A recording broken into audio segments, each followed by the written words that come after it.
Radhe Radhe friends. आज मोहिनी एकादशी के पावन पर्व की आपको हार्दिक शुभकामनाएं। आज मोहिनी एकादशी की कथा हम लोग श्रवण करेंगे। ये मेरी पहली इस चैनल पे कथा है, तो अगर आपको अच्छी लगे तो इस वीडियो लाइक करें। और अब ऐसी कथा हर एकादशी को आपको कथा सुनने को मिलेगी।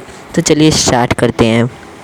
भगवान कृष्ण कहते हैं, हे धर्मपुत्र, वैशाख मास के शुक्ल पक्ष की एकादशी का नाम मोहिनी है। उसका महात्म्य मर्यादा पुरुषोत्तम राम ने गुरु वशिष्ठ से पूछा था। वशिष्ठ जी ने कहा, सरस्वती नदी के तट पर भद्रावती नाम की नगरी है। उसमें धृतमान राजा राज्य करता था। उसके राज्य में एक धनपाल वैश्य रहता था। वह बड़ा धर्मात्मा और विष्णु का भगत था। उसके 5 पुत्र थे। बड़ा पुत्र महापापी था। जुआ खेलना, महापाप करना, नीच कर्म करने वाला था।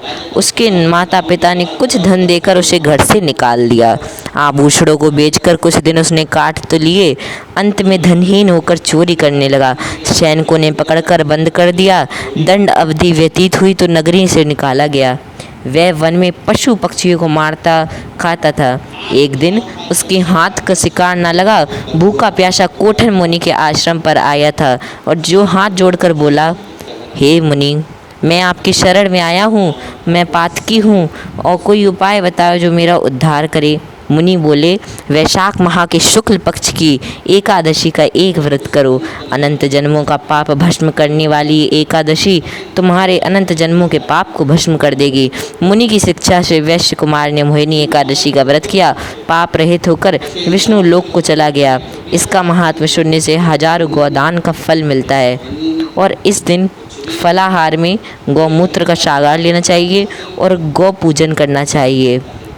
गाय को रंग लगाकर उसके सींगों को अच्छे से साफ कर उस पर तेल लगाकर और उसमें लाल कपड़ा बांधें। आज के दिन 4 बार पूजा होती है। पहली पूजा सुबह, फिर दूसरी शाम को, और तीसरी फिर रात में 12 बजे, और चौथी फिर अगले दिन सुबह 4 बजे।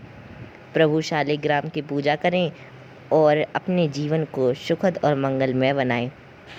आज की एकादशी का नाम मंजुला एकादशी और मोहिनी महा एकादशी है। ये एकादशी ऋषि अम्बरीश के काल में आई थी। ये मंजुला एकादशी का व्रत रहने से सारे पाप खत्म हो जाते हैं। ये त्रिस्पर्शा का महासंयोग पड़ रहा है।